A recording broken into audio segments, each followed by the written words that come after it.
हवेली का दरवाज़ा हवेली का पहला दरवाज़ा है।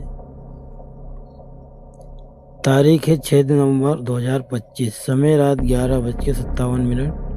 स्थान राजगढ़ उत्तर प्रदेश की। रात गहरी थी। ठंडी हवाएं पेड़ों की डालियों को झुला रही थी और पुराने राजगढ़ की वीरान सड़कों पर सन्नाटा पसरा था। दूर कहीं से कुत्ते के भौंकने की आवाज़ आई और फिर सब कुछ खामोश। शहर के किनारे अंधेरे में डूबी हुई वो पुरानी हवेली, जिसे लोग शर्मा हवेली कहते थे, आज भी किसी रहस्य को छुपाए बैठी थी। कई सालों से वहाँ कोई नहीं गया था।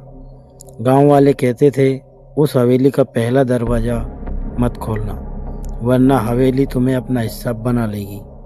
लेकिन आज वो डर किसी के लिए मायने नहीं रखता था। अर्णव, जो दिल्ली से लौटा एक पत्रकार था, इन कहानियों को अंधविश्वास मानता था। उसने ठान लिया था कि इस हवेली का सच दुनिया के सामने लाना है। रात के ठीक 12 बजने वाले थे जब वो अपने कमरे और टार्च के साथ हवेली के गेट पर पहुंचा। लोहे का पुराना दरवाज़ा जोर से चरमराया, जैसे बरसों की नींद से जाग उठा हो। अर्णव ने अंदर कदम रखा। धूल, जाले और टूटी खिड़कियां, हर चीज में जैसे बीते वक्त की चीखें थी। दीवार पर लगी पुरानी घड़ी अचानक टिक टिक करने लगी, जबकि हवेली में बिजली का कोई निशान नहीं था। अर्णव चौंका। घड़ी चल कैसे रही है? उसने टार्च की रोशनी कमरे में डाली। एक तस्वीर दीवार पर टंगी थी, एक औरत की जिसने गहनों से लदा लाल साड़ी पहना था, पर उसके चेहरे पर गहरी उदासी थी। नीचे लिखा था, राधा देवी शर्मा, 1928 से 1943। अर्णव ने तस्वीर को गौर से देखा। तभी लगा जैसे तस्वीर की आंखें उसकी ओर हिल रही हो। उसने सिर झटका और आगे बढ़ गया।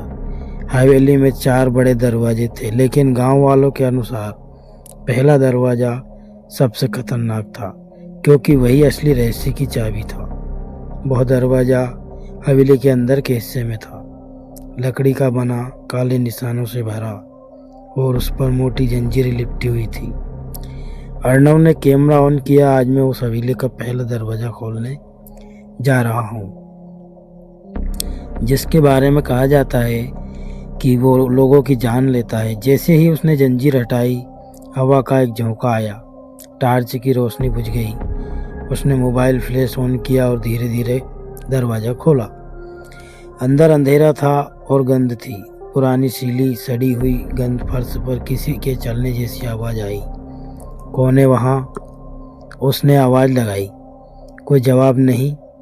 उसने आगे बढ़कर देखा। कमरे के बीचों बीच एक झूला झूल रहा था, लेकिन हवा बंद थी। झूले पर वही लाल साड़ी पहनी औरत बैठी थी, वही जो तस्वीर में थी। उसके चेहरे पर कोई भाव नहीं था, बस आंखें सीधी अर्णव पर टिकी थी। तुम्हें नहीं आना चाहिए था, उसकी धीमी पर ठंडी आवाज़ गूंजी। अर्णव पीछे हटा, पर दरवाज़ा अपने आप बंद हो गया। कैमरा अपने आप रिकॉर्ड करने लगा। वीडियो में दिखा, औरत उठी और उसकी परछाई दीवार पर फैलती गई। अब दीवार पर वही चेहरा था, डर से भरा हुआ, जैसे हवेली ने किसी की आत्मा कैद कर ली हो।